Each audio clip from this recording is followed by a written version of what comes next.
Pwede na po tayong magsimula. Magandang araw sa atin lahat mga kababayan, saan man panig kayo ng daigdig naron. Dito na naman tayo sa another episode ng ating vlogs, Badong Aratilis po. Pag-uusapan natin ngayon, ito po, no, may mga viral crime po ngayon. Hindi naman po malalala. Yung isa po malala, o yung dalawa, no? Involving yung mga dayuhan, no? Ang sikat po yung dito sa BGC, yung nanakawan. Sikat daw na footballer yan sa South Korea. Sikat po yan na ano, no? Sikat po. Tsaka, biruin mo, BGC, no? Dito mananakawan. Tapos na-videoan, nakita nyo na ba yung video? Okay.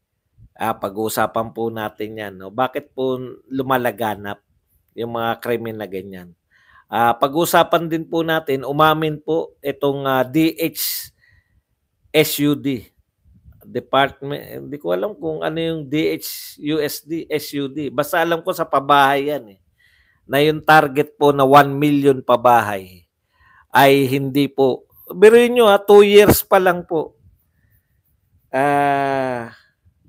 Target ka ng 1 million per year na pabahay.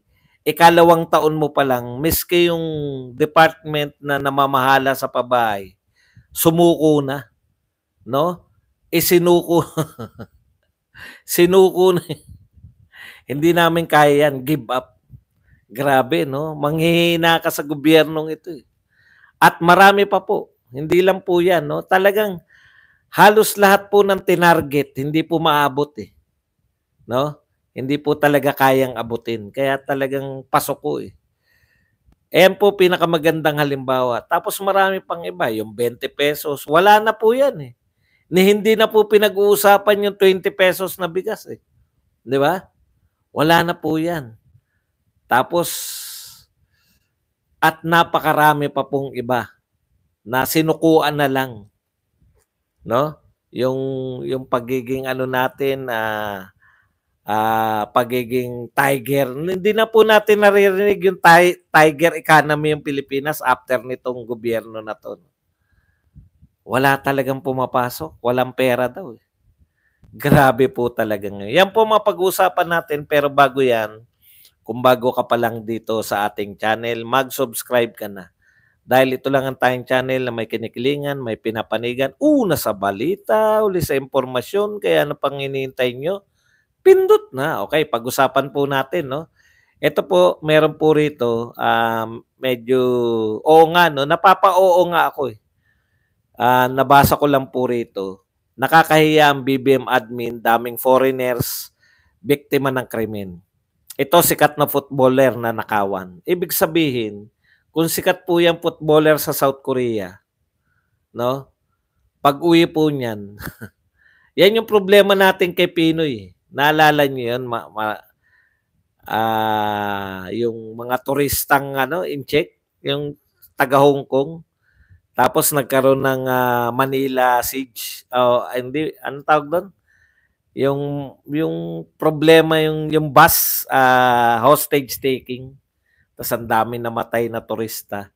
No, pag yung mga turista yung o foreigner yung nagagawa ng krimen, talagang siyempre may kamag-anak yan doon o balita sa ibang bansa.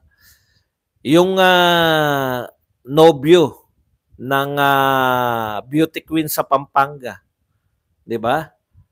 Na napatay, Israeli pala 'yun. Tsaka meron pang isang Chinese 'yun. Hindi ako pamilyar doon sa Chinese. Kasi sa dami ng pogo parang hindi nababalita 'to. Kaya ang sabi nito ni Nina Bellatrix, nakakahiya sa international community. Nasa news mga 'yan. Kaya pala bagsak tourism now. Ito po ang sagot ng mga BBM supporters. I don't see the logical sense why sisisihin si BBM sa personal decision ng mga tarantadong tao. But none of you said na kasalanan ni Digong yung sangkatutak na EJK nung panahon niya. Aren't those crimes din? Matagal ka ng scammer, taka. Okay. So, nagre-react po sila na bakit sisisihin nyo si Pangulong Marcos diyan sa sunod-sunod na krimen na yan. Alam nyo, may trend na kasi, di ba? Ito po, hindi po to simpleng ninakawan po yung isang dayuhan, no? What's shocking here? Ang nakakashock po kasi dito, una sunod-sunod, no? Sunod-sunod na po. Ikalawa, sanay na tayo na wala na tong mga ganito eh. Nawala na po to eh. Yung krimen po ng mga supposedly krimen na nakocommit nung panahon ni Pangulong Duterte, yung mga di umano ay mga nanlaban, di ba? Pero sa totoo lang po, konti lang po yung yung mga nadamay eh. Talagang ang inaangal po nitong mga human rights, bakit yung mga mahihirap na pusher, yung mahihirap na tulak, yun yung namamatay, bakit yung nakatsinelas? In fairness po, no? Ito, logic lang yan eh. Kaya nga sila drug lord. Ibig nyo sabihin, ang unang mamamatay, drug lord. Ikalawa, yung dami. Di ba? Paliwanag lang natin no, sa war on drugs. Kasi hinahanapan tayo, bakit pa na yung mga nakatsinelas? Yung kinukuha yung emosyon natin eh. Yung emosyon nating mga mahihirap, kinukuha nila eh, di ba? Bakit pa na yung mga nakatsinelas na namamatay? Bakit walang namamatay na drug lords? Hindi po totoo yan. Ang dami po natin na balitang mayor, kapitan, di ba? Hindi na po simple yung kapitan. Pag kapitan na yung binanatan eh. May mayor pa, meron pang mga vice governor. Malalaki po eh. Hindi lang kasindami, di ba? Bakit magiging kasindami? Mas marami talaga yung mahirap na involved sa dami ng populasyon. Ganun po yun eh. Okay, balikan po natin to. Yun, aminado po yun. Marami po talaga. At marami rin po napakulong na malalaking tao. May senador nga nakulong sa droga eh. Nagbaliktaran lang nga yung wag na tayo nagpapaututan pa kasi tayo. Si De Lima, droga po yung kaso niya, di ba? Nagbaliktaran lang po yung mga kaya hindi niyo po pwede sabihin wala nakukulong na malalaking tao. Senador nga yun, nakulong eh. Pero, bumaliktad yung mga yun yung nangyari dun. Hindi po dahil walang ebidensya laban sa kanya. Bumaliktad. Bumaliktad yung kanyang mga testigo. Wala talaga ng bisa na yung kaso kasi sino pa yung testigo labang kay De Lima? Yun lang naman po yun eh. Kaya nga sabi ni Pangulong Duterte, galang natin yung korte pero wag mo sobrahan, De Lima. Parang sinabi niya, magpasalamat ka na at nakalaya ka. Pero wag kang magkalkal ng away. Wag kang di ba? Wag kang magkalkal ng yung alam natin yung naganap eh. Okay. Anyways,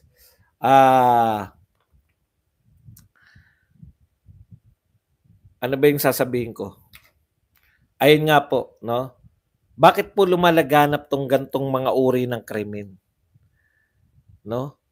Tapos, meron ng ganyan, meron ng dati, naalala nyo yung, before Duterte pa to naalala nyo yung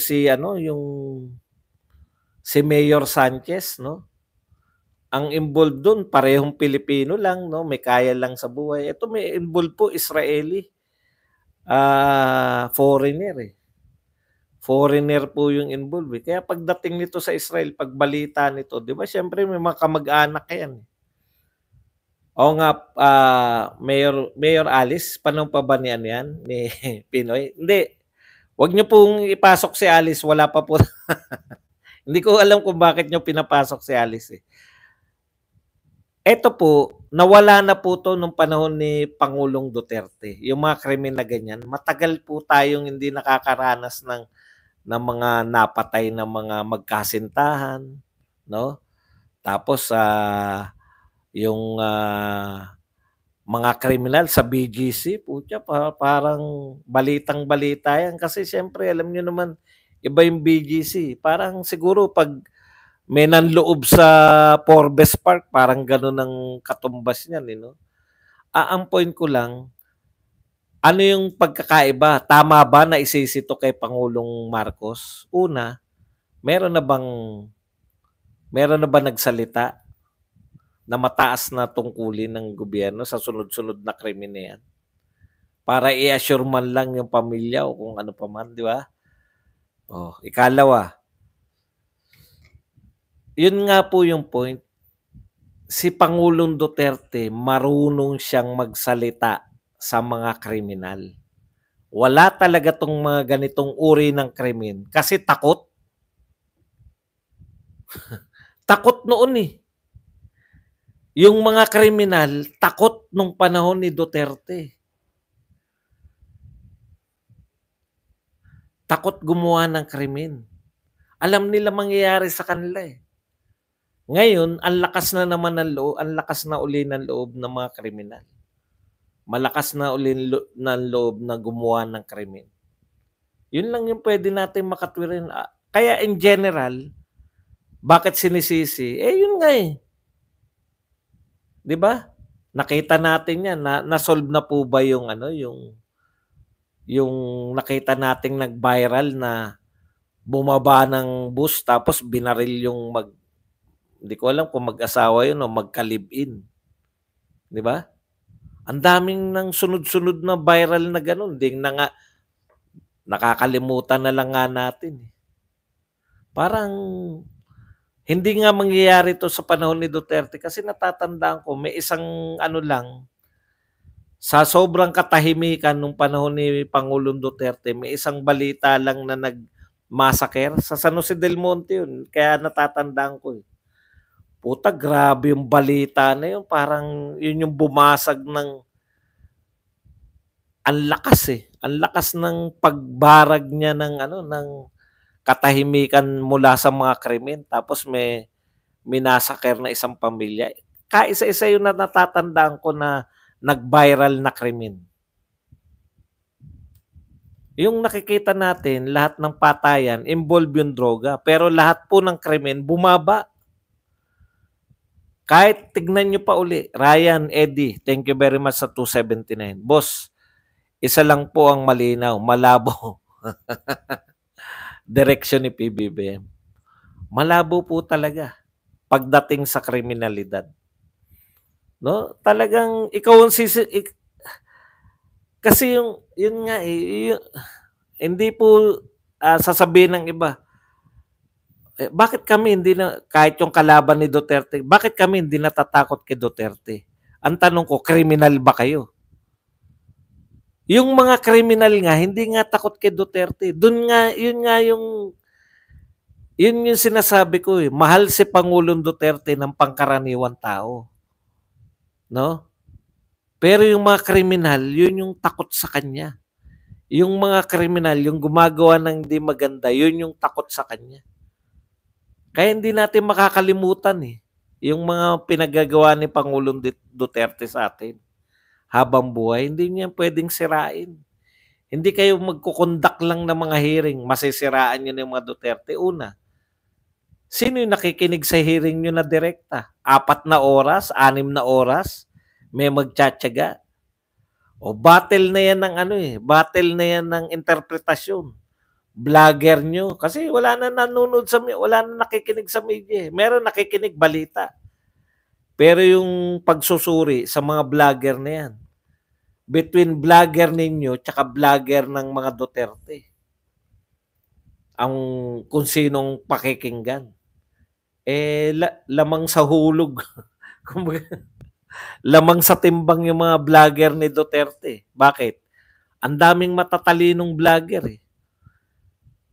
Sa inyo, ang dami nagpapanggap na matalino sa vlogger ni BBM. Yung nakakaloko kasi nakakorbata eh. Yung isa naman nagpapahid ng Shinchanchu sa pagmumuka pa. Mukhang makinis. Si Badong paggising, vlog na kagad. So, yung sinasabi nito na nakakahiya, Totoo po yun. Kasi nagmula tayo sa wala ng ganitong mga krimen. 2 taon pa lang yan. Ito po mga malulupit. Ito po pinakamagandang halimbawa, no, yung DHSUD.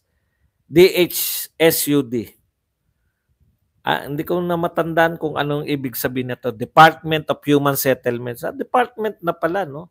Kasi dati ano lang yan, di ba? UHD lang, parang ganun. Department of Human Settlements and Urban Development. Secretary Recelino Acosar na mahirapan sila makompleto ang target na 6 million housing units sa ilalim ng administrasyong ito. Ano po ba yun? Bakit ba nangako? Ibig sabihin, no, nagsimula ba tong si BBM, alam niya na hindi matutupad yun, yung pinangako niya na yun. Alam po sa mga unang zona yan. Hindi po, may batayan po yan eh. No?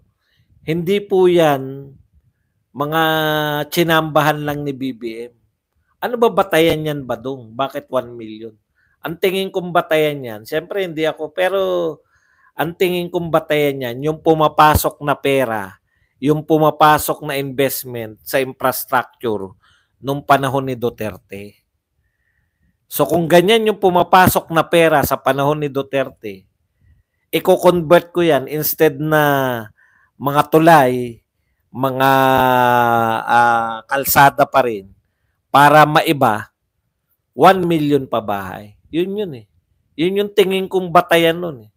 Kasi nagkwenta sila magkano yung pumapasok na investment sa build ni Pangulong Duterte.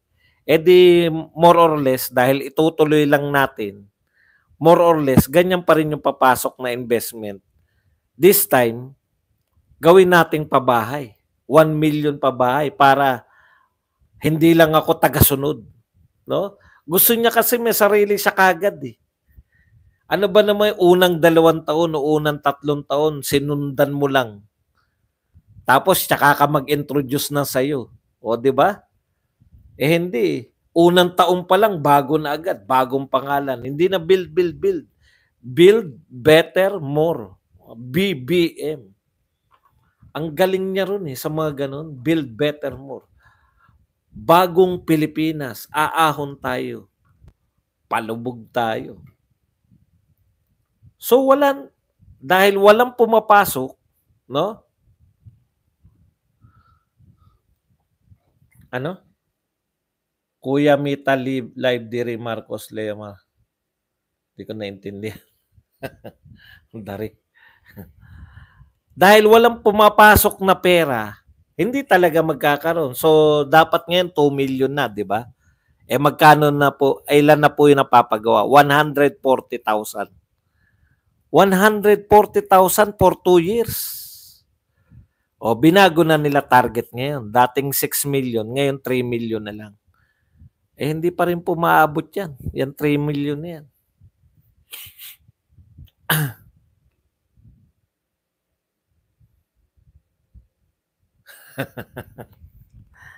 Tinuloy na lang, build, no? Okay, bakit po nawala ng mga kumpiyansa yung ating mga pumapasok na foreign investment? Kasi tignan nyo sa lahat po yan. Nung nagsisimula po si Pangulong Marcos, ang sigla pa eh. Ang sigla pa natin, lahat ng imbitasyon, pinuntahan niya. So bakit wala na pong gano'n nag-imbita ngayon? Alam nyo na. No? Akala nila Duterte, yung i-continue niya yung Duterte. Sikat si Duterte, wala tayong magagawa eh. Kahit na hindi aminin ng mga tukmol na yan, sikat si Duterte sa buong mundo. Ito yung kapalit ni Duterte. Ito yung sinabi na magtutuloy ng mga proyekto ni Duterte. Sige, invite natin yan. Siyempre, galing ka sa sikat na Pangulo sa buong mundo. Tapos, Marcos pa siya. Anong pagkakaiba niya sa tatay niya? Sige, invite natin. Nung naimbita na nila minsan, ay, ganyan pala. hindi na nasundan. Okay, sa madaling salita, yung ship mismo natin. No, yun yung, ako pinakamalaking factor talaga Yung nag-ship tayo na lumayo tayo sa China, yung nagmatigas tayo laban sa China, ang laking factor po nun eh. So hindi lang po to yung hindi nasunod. X na rin po yung 20 pesos na bigas na hindi na po nagsasalita tungkol sa 20 pesos na bigas. Eh. May narinig pa ba kayo? Oh, ang target na ngayon, mapababa yung presyo ng bigas. 40, magkano na nga? Hanggang 45 pesos. Lahat po yan. So yung walang pumapasok pa muna, nagtayo naman na Maharlika Fund. Yan mga nagaganap unang taon eh. Makikita mo yung direction sa unang taon eh. No? Yung una, full of promise, ang dami, 20 pesos na bigas, kaya yan. Kaya nga siya nag-Department of Agriculture eh, di ba? Kasi lulutasin niya eh. Alam niya kung paano bababa ang presyo ng bigas. Alam niya yung dahilan ng pagtaas ng agricultural product eh. Yung agricultural products natin, kasama yung bigas, kasama yung sibuyas at asukal, alam niya kung bakit mataas ang presyo.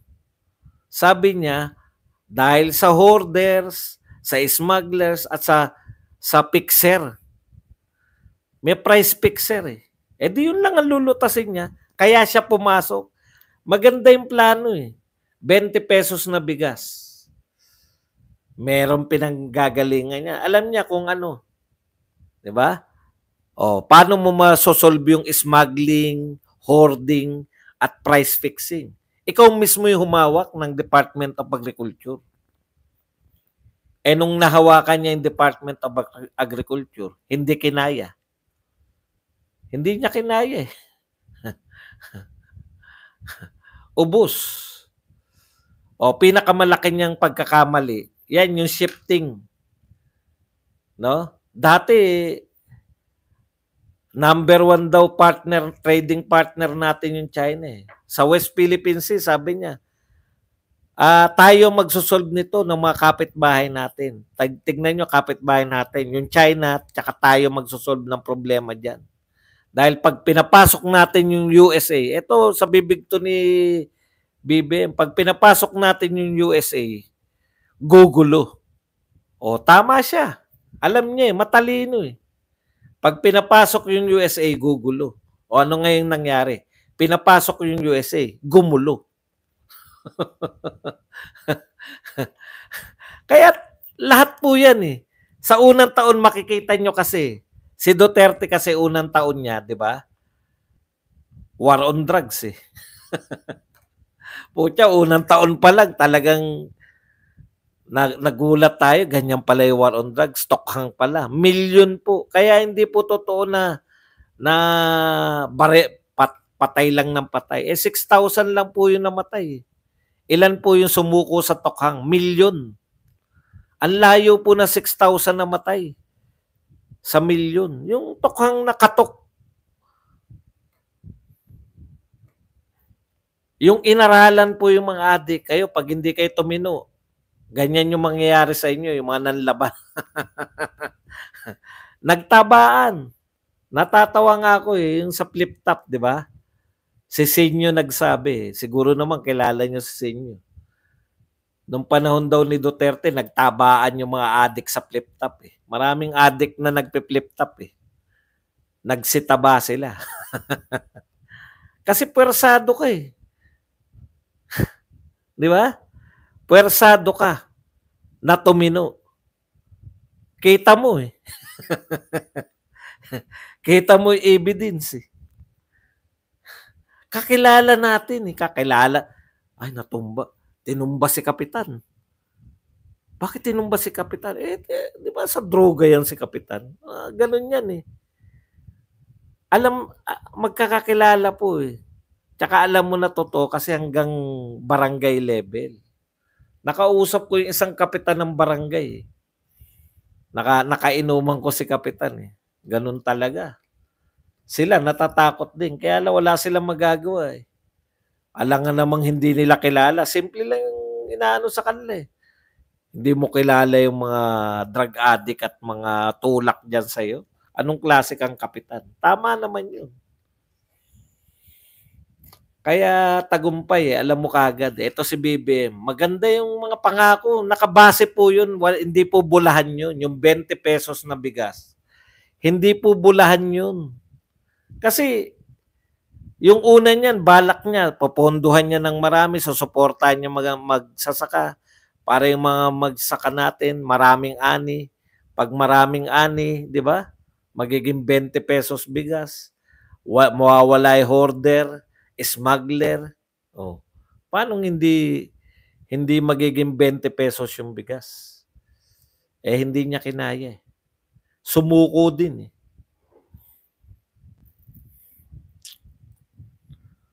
Kaya ang dami na pong pangako na wala na.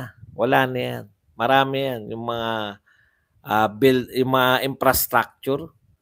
Kung ano po yung napondohan na, yun na yun. Halimbawa yung mga LRT, di ba? Tinutuloy kasi may pondo na yan. Pero yung walang pondo, hindi na pondohan nung panahon ni Pangulong Duterte, goodbye na yan. Mahina kumuha ng pondo eh. Nag-wait and see syempre yung mga yung papasok na investor. Teka muna, tignan muna natin to. Ano bang uri ng tao to? Di ba? Bago natin suporta ng pera natin yan. Mahirap na.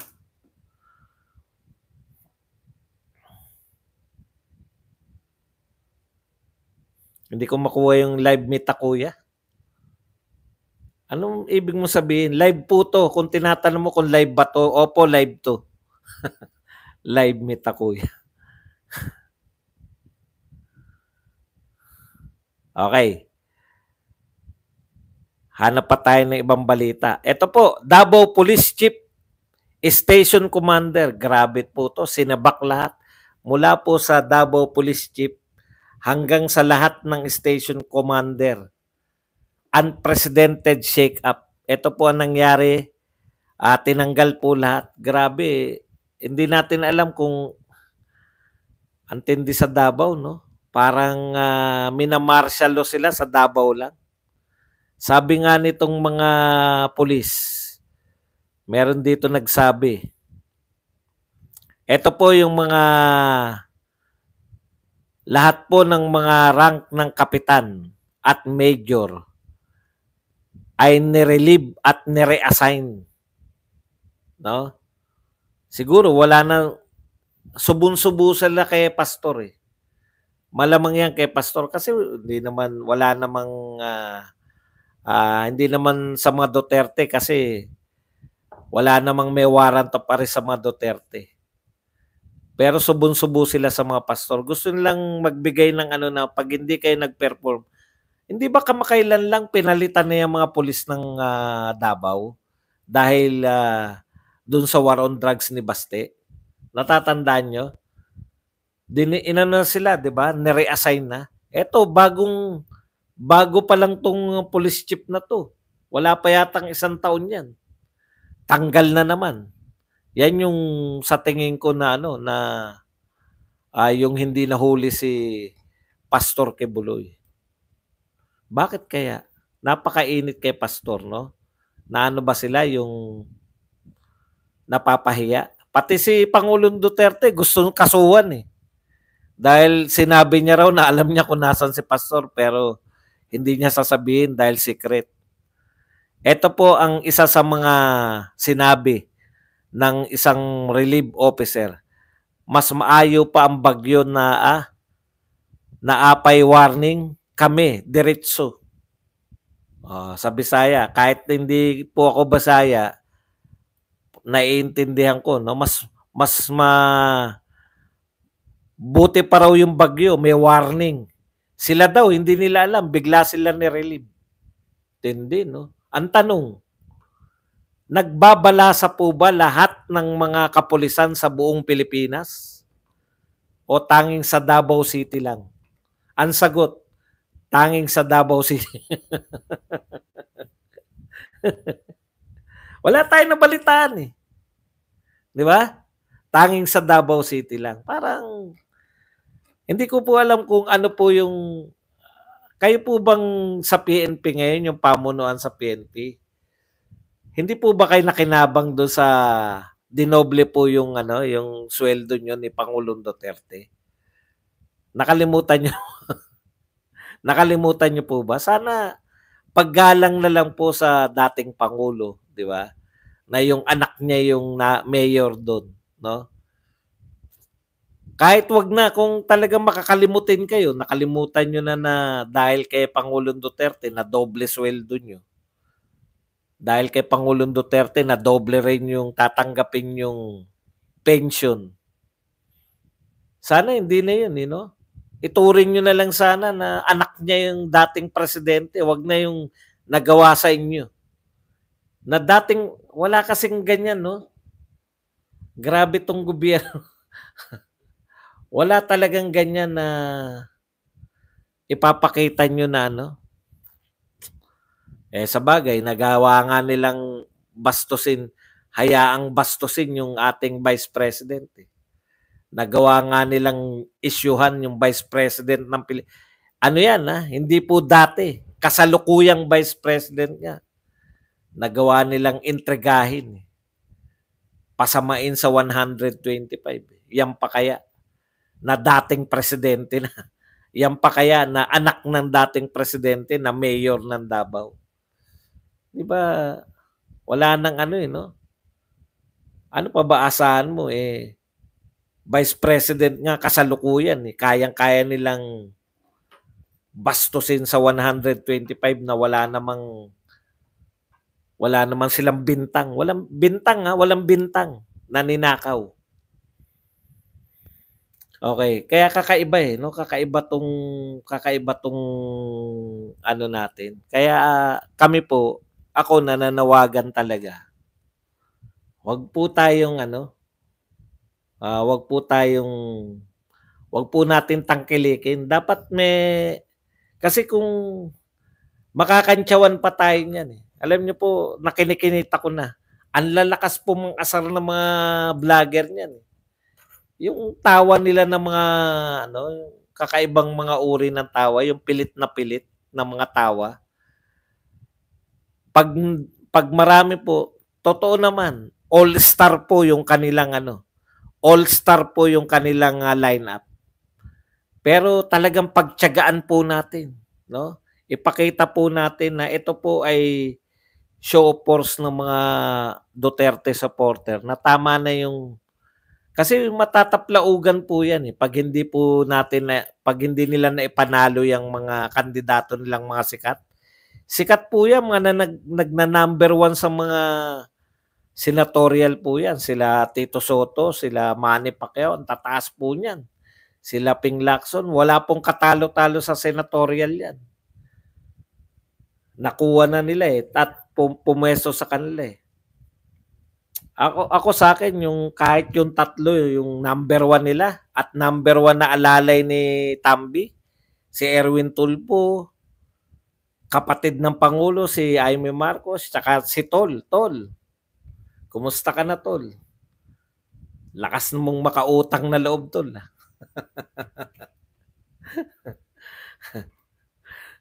Magdidiwang kami, Tol, pag natalo ka, Tol.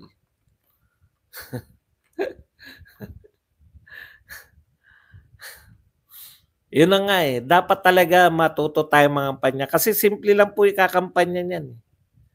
Ang sasabihin lang dapat tayo straight Duterte lineup. Lahat po ng Duterte supporter lang. Lahat po ng sumusuporta lang sa Duterte, iboto natin. Kasi pagtatawanan tayo ng mga vlogger na yan.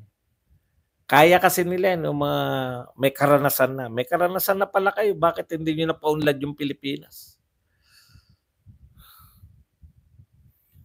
Tol, ikaw talaga, Tol, ang pinaka the best. Ikaw ang masaya ako, Tol, kung mas mababa yung boto mo kay Seljokno. Pinagmalakihan pa tayo rito nung kanina, taga Tagaytay. Mananalo daw dahil iboboto raw nila. Kala mo Tagaytay, buong Pilipinas, Tol. Wala ka tulong.